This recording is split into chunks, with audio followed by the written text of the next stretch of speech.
Hej sammen og velkommen til den her video. Den her video bliver en vlog fra Zakynthos, som er en lille ø i Grækenland, hvor jeg var henne i 8 dage for cirka en måned siden. Jeg var derhenne sammen med Louise, Olivia og Helena, som er mine rigtig gode veninder fra gymnasiet. Og ja, nu er det en måned siden, at vi er kommet hjem, og jeg har redigeret hele vloggen. Fuck, jeg har været flad af grin over nogle af de clips, som vi kommer til at se. Men jeg tænkte, jeg vil sige hej og velkommen til den her video, i stedet for at den bare starter sådan bræt fra lufthavnen af. Så ja, det er det. Og jeg håber rigtig meget, I kan lide vloggen. 8 dage i Zakynthos med mine bedste veninder kommer her.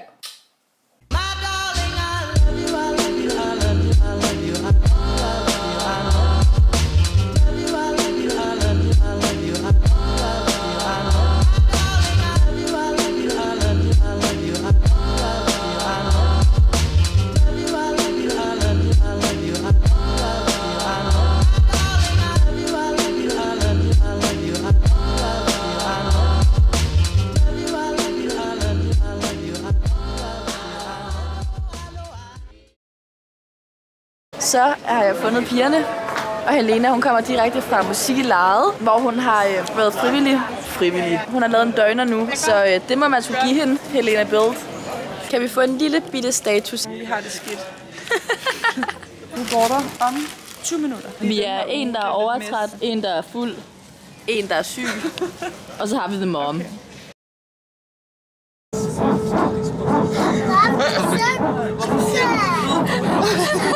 Okay.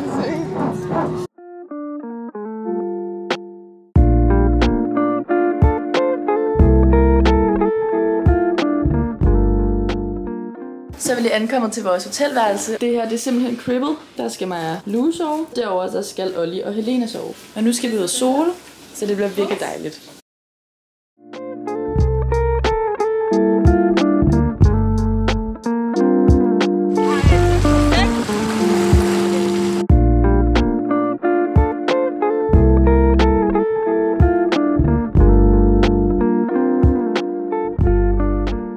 Lige nu er klokken 4:20, og vi har ligget ved stranden hele dagen. Olivia er allerede blevet så roen. Og nu har vi lavet iskaffe. Vi er virkelig sådan positivt overrasket over hotellet. Her er enormt hyggeligt og enormt sådan lokalt, har jeg lyst til at sige. Her er virkelig sådan autentisk. Og nu er planen egentlig bare, at vi lige sidder her og drikker iskaffe, og så går vi i bad. Så skal vi ned på gaden i de der små hyggelige butikker, fordi Helena vil gerne købe sig en ny bikini, fordi hun får en dum tanline af den, hun har nu. Jeg kan godt overveje at købe en eller anden sådan lidt luftig kjole, fordi at jeg har simpelthen pakket som en idiot. Fordi her er, I kid you not, 30 grader, og det føles som 40. Så jeg tror egentlig bare, vi tager dagen sådan lidt hen ad vejen. Og vi har det godt. Jeg ser jo slet ikke brun ud. Altså overhovedet ved siden af dig. Vi skal ikke have taget billeder sammen endnu. This little life.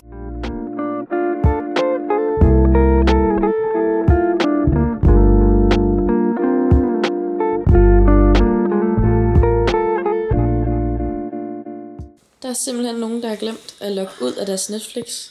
Det er sådan noget russisk. Gud, ja, det er sådan nogle sjove serier, som vi ikke kan se på vores Netflix. Så lige nu er klokken 20:10. Vi har spist, og så har vi siddet ude foran vores hotel og bare lige drukket en smoothie og en ikke så god Oreo milkshake. Ej, altså overvej, den koster 8 euro. Der er et billede af, at der er sådan chokolade på siderne, og den ser rigtig god ud. Ved I, hvad der sker? Så får jeg den. Det ligner en klat blendet mælk med jord. Den var ikke særlig god, den smagte af mælk. Med jord. Så vi havde en lidt skuffet Louise. 60 kroner. Umuligt. Jeg fik en smoothie, der ikke var blendet. Så 0 point. Vi havde egentlig planer om at sidde på terrassen og spille Uno, men nu har vi fundet ud af, at vi kan se Netflix. Så nu holder vi kæmpe sleepover. Kæmpe movie. Og det er faktisk et vildt nice tv. Det er sgu helt fair. Så der sker ikke så meget mere i dag, men vi ses igen i morgen, når vi skal på bådtur.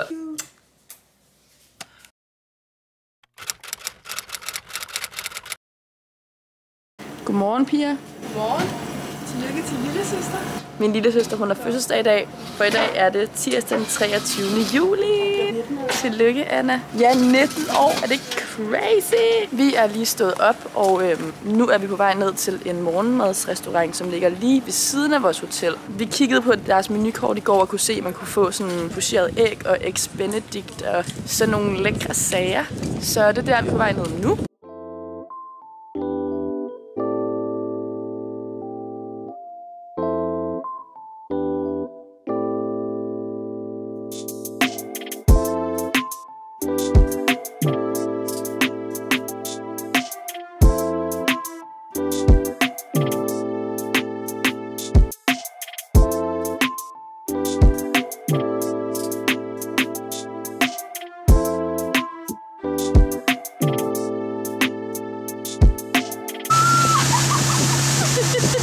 Så vores kære kaptajn synes, det var mega grineren lige at give den hele armen. Altså, bølgerne var så høje. De skyllede ind over os, og vi sad sådan og holdt fast med alt, hvad vi kunne, for vi var sådan, om 3 sekunder er der mand over bord.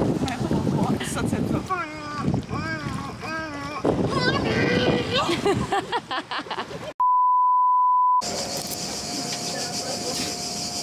Nu skal vi simpelthen ned og spise aftensmad. Det var en kæmpe oplevelse på den der båd i dag. Selvom jeg er en my vandskræk, så hoppede jeg i det farlige hav. Det var altså lidt af en mission. Og så fik jeg lov til at låne sådan nogle dykkerbriller af vores captain, så jeg kunne kigge ned under vandet. Ja, ham captain der, han var sgu en vild fætter. Og vi tror måske, han addede Helena på Snapchat. Vi er ikke helt sikre på det. Ja, så nu skal vi bare spacere ned og finde mad.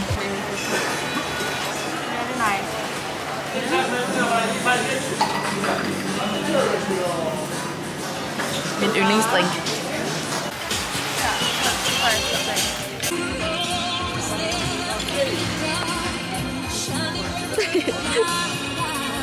Der er rigeligt. Under.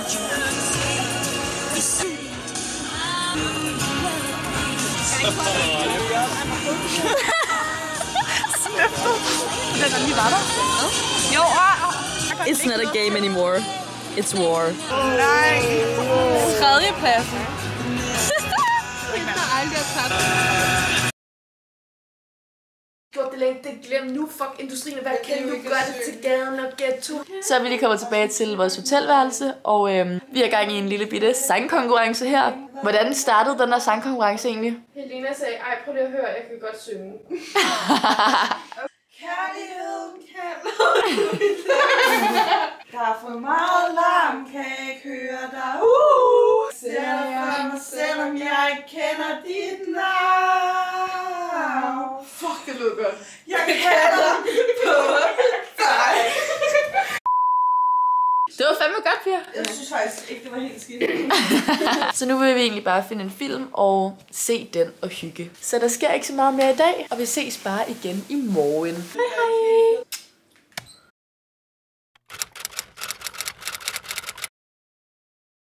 Godmorgen alle sammen. Nu er klokken 11:15, og vi er på vej ned til stranden igen. I dag er det bare stranddag, og så i aften har vi planer om at tage ud. Så det er super chilleren. Se, der ligger de søde damer jo. Vi er lige lidt healthy her, men tusind. Så faktisk god ud. Lige nu er klokken 2:30, og vi spiser frokost. Efter så har vi planer om at lige ligge nede i solen i en time mere måske. Og så senere så har vi fået lovet en gratis drink her på den restaurant, hvor vi spiser nu. Fordi det var også der, vi sad i går, og så sagde tjeneren, hvis vi kommer tilbage igen i morgen, så vil vi få en drink on the house.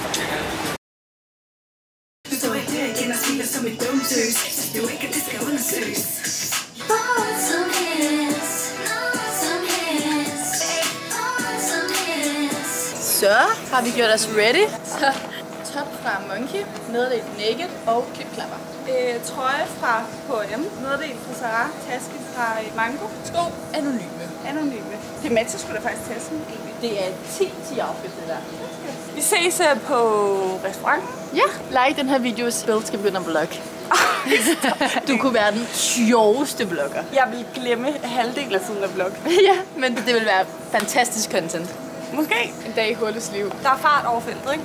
Så let's go to the beach. Jeg vil faktisk gerne overtage vloggen, bare lige prøve sådan en vlog i mit liv. Ja, Eller du kan da bare tage den fra nu af. Okay. Hvilken vej? Sådan her? Ja. Nu er vi på vej ned til restauranten. Jeg ved ikke, om Katrine hun har vist, hvor vi bor og hvordan vi bor, men vi bor faktisk skide hyggeligt. Det er sådan meget lokalt. Altså, da vi ankom, der blev vi hentet i en rød bil, og Katrine var sådan... Den var slidt. Ja, det var fucking slidt. Katrine var sådan her, piger, tør vi gå ind i den her bil? Men Louise var sådan, det er sådan, man gør her, det er lokalt og sådan noget. Så vi hoppede ind. Det her, det er sådan vores lille lokale bar. Det her, man kan bestille drinks hos Janis. Det er smukt lige nu egentlig. Stranden her. Nu tror jeg lige, jeg stopper, fordi at, jeg kan mærke, at folk kigger. Tak til HB. Ja. Vi vlogger videre på restauranten. Vi vlogger videre. Vi har fundet en restaurant, der hedder Seaside. Jeg har bestilt en pizza. Jeg har bestilt en fisk. Nej, okay. Den var pæn. Det er meget pænt. Se, Så nu er vi lige inde og hente vores drink. Og jeg har sat mig godt til rette. Ej, og jeg har jo downloadet Hinge på den her tur. Efter et års pres fra min roomie Anton. Skud ud, og det er sgu meget sjovt. Jeg har swipet lidt. Tør ikke skrive til nogen, når vi så matcher. Hun ligger og fliser og swiper rundt og kigger på folks profil. Yes, thank you. Og ham deroppe, det er ham, der gerne vil have. Det er ikke ham, det der. What was that? Du har fået iskram. Ice beer. Ice cube. Lula Gul. Hun sagde, Is it a ice beer?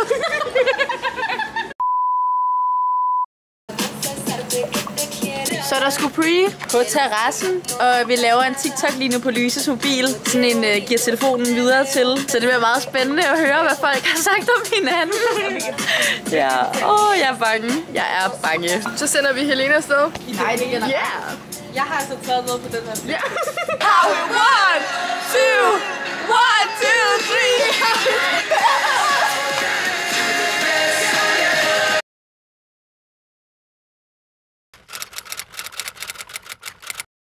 Her. Så vi kører derhen, og så ser vi de der 2 beaches. Så i dag er det fredag den 26. juli, og i dag har vi lejet en bil, og det er simpelthen det røde lyn, der står lige der.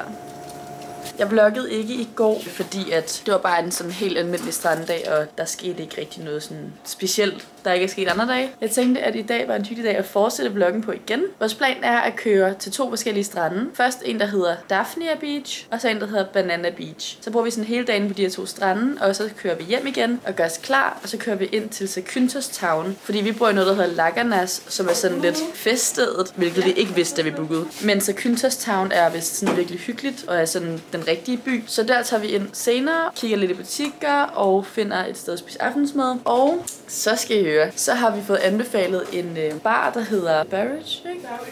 Et eller andet, som skulle være kendt for, at der nærmest kun er danskere og sådan skandinavere generelt. Så vi håber på, eller jeg håber på at møde nogle søde danske fyre. Og det håber Hulle også på. Så kan det være, at man får sig en lille kæreste. En lille feriekæreste. Så klokken er 11 nu, og nu er der altså afgang mod Daphnia Beach. Lu? Mig lige sådan her. Jeg tror ikke rigtigt, det gør vi Hvad sagde du? 40 minutter?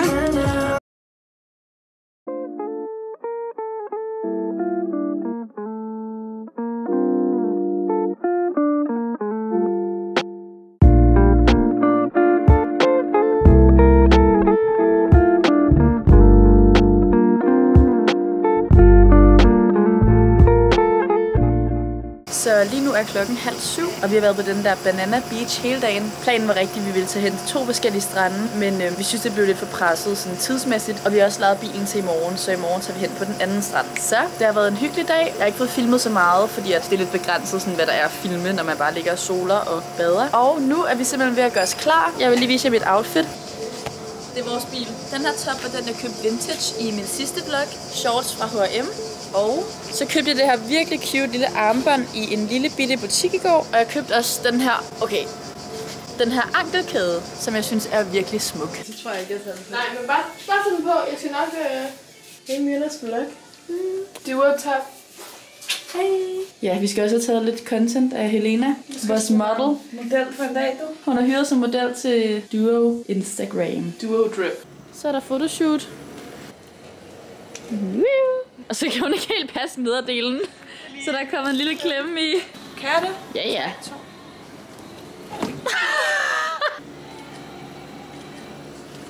Woohoo! Forskellen. Status er, at vi alle sammen har gjort os klar nu, og vi skal ind til Zakynthos Town i den her til røde lyn. Never forget you. You will always be by my kæft. Det lød skidt. And I will never want much more. Men jeg kan godt høre, at vi øvede forleden. Ja.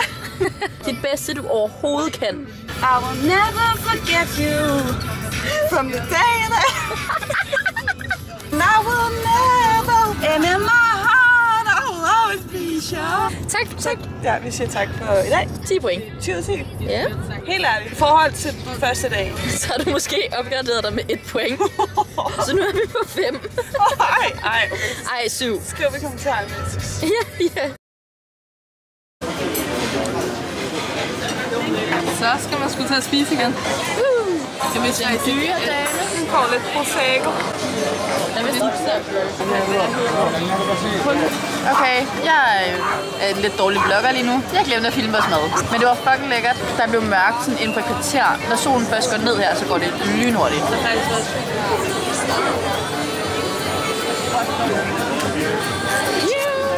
Skal jeg tage det dig? Ja.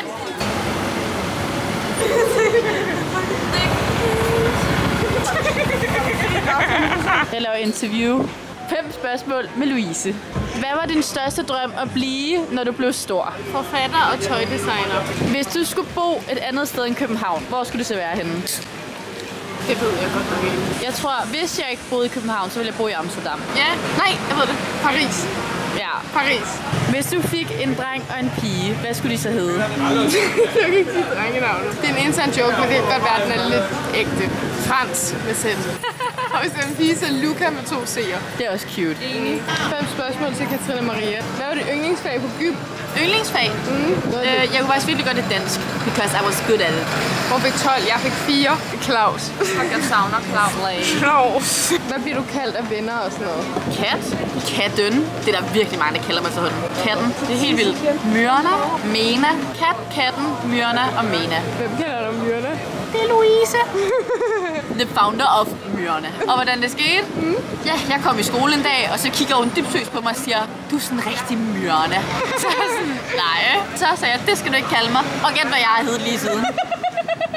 Det er fordi, Katrine er en rigtig sjov person, og hun er en meget sjov diva. Hun er en lille bestemt dame, har en virkelig stor personlighed. Det er en Myrna. Tak for spørgsmålet. Nu vil vi drage videre. Følg med. Følg med. Ej, det er fucking hyggeligt. Så vi er lige kommet til det her, der hedder The Barrage. Og vi er de første, der er her, fordi de åbner faktisk først rigtig om et kvarter. Det kostede 150 kroner at komme ind, men jeg tror altså også, at det er et fedt sted. Skud til min nabo Oscar, som fortalte mig om det her sted.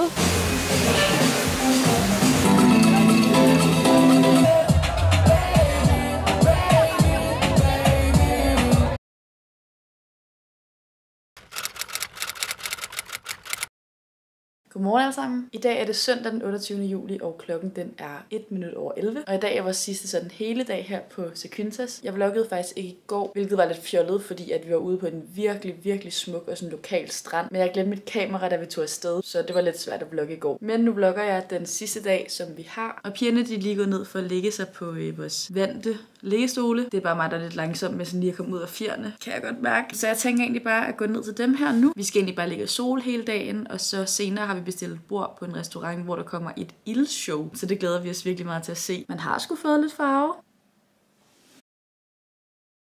Altså det er så varmt, at det ikke engang er sjovt. Hello. Louise læser Jussi Adler Olsen, og jeg har lige bestilt en smoothie med jordbær og kokos og mango. Det er simpelthen det sødeste, jeg nogensinde har set. No. Så vil jeg lige sige til Louise før. Noget af det, som jeg også virkelig glæder mig til, hvis jeg er på børn, det er at give mine forældre børnebørn. Fuck, det bliver gode tider. Så er klokken slået 14, og mig og Louise har lige bestilt noget frokost. Vi har fået slået vores parasol op, så er meget hyggeligt herinde. Der er en lille hule. Hvad har du bestilt? En chicken pasta. Lækkert. Hvad har du bestilt?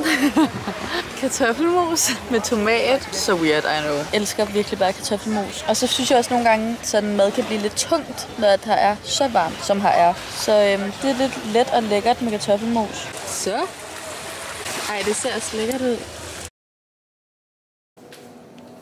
Så er klokken 7:30, og vi skal ned på restauranten nu, som hedder, den hed Super Paradiso. Der gik vi forbi i går og fik en 10% rabatkode og blev lovet et ildshow. Så det er derfor, vi skal derhen i dag. Kan vi lige lave hurtigt outfit? Nej, mit outfit er ikke så godt i dag. Jo. Jeg føler den ikke helt. Det er sidste outfit check on this trip. H&M. Havaianas. Smykker. Sarah igen, og Sarah igen, og Havaianas og mango. Vi går kun i Sarah H&M. Det er næsten pinligt. Så kommer jeg. Fra Stjæler Spotlandet. Smykker der fra den lille lokale dernede. Okay. Slay Queen. Top er fra Design by C, og shortsene her er fra Zara Havaianas, you know it. Og den her er fra Silma Hæklerier.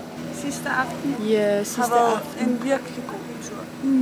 10 ud af 10. 10 ud af 10. Ja, det er faktisk lidt sørgeligt. Det er gået fucking hurtigt. Ja. Altså, da vi Godt tog alt. afsted, ikke, så tænkte jeg sådan, okay, 8 dage, det er lang tid. rigeligt.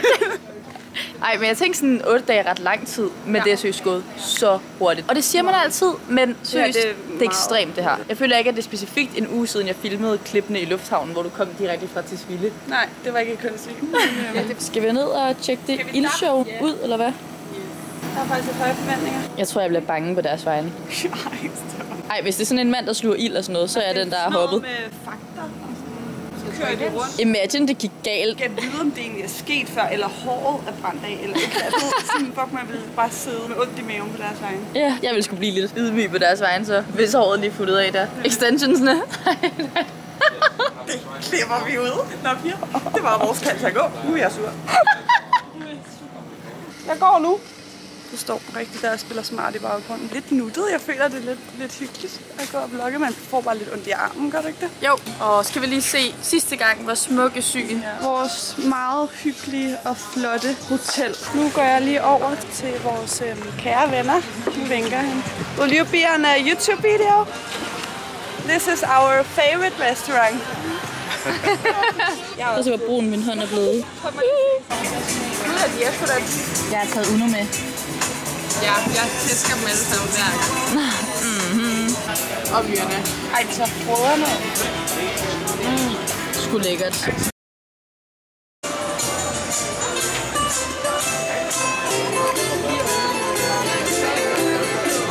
Sidder og venter på Fire Show. No. No! Fiasko. Nå.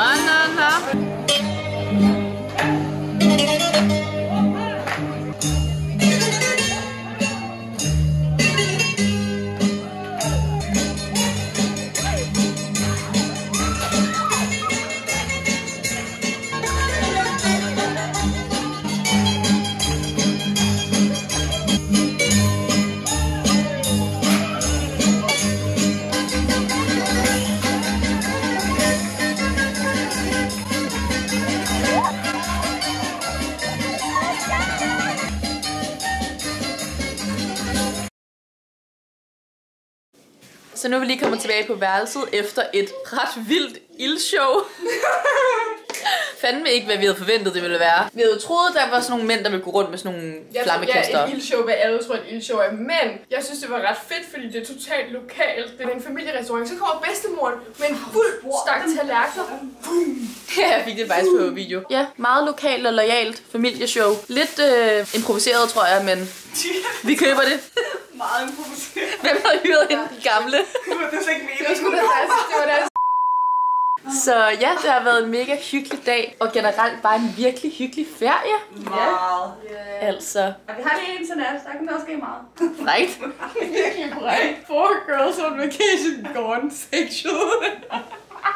Det synes jeg var sjovt. For det er altid på det her tidspunkt ting. Jeg skal til at sige, det er altid, når klokken slår sådan 10, at vi alle sammen bliver logo. I går nat, inden vi skulle sove, så svinger Myrna den her ud.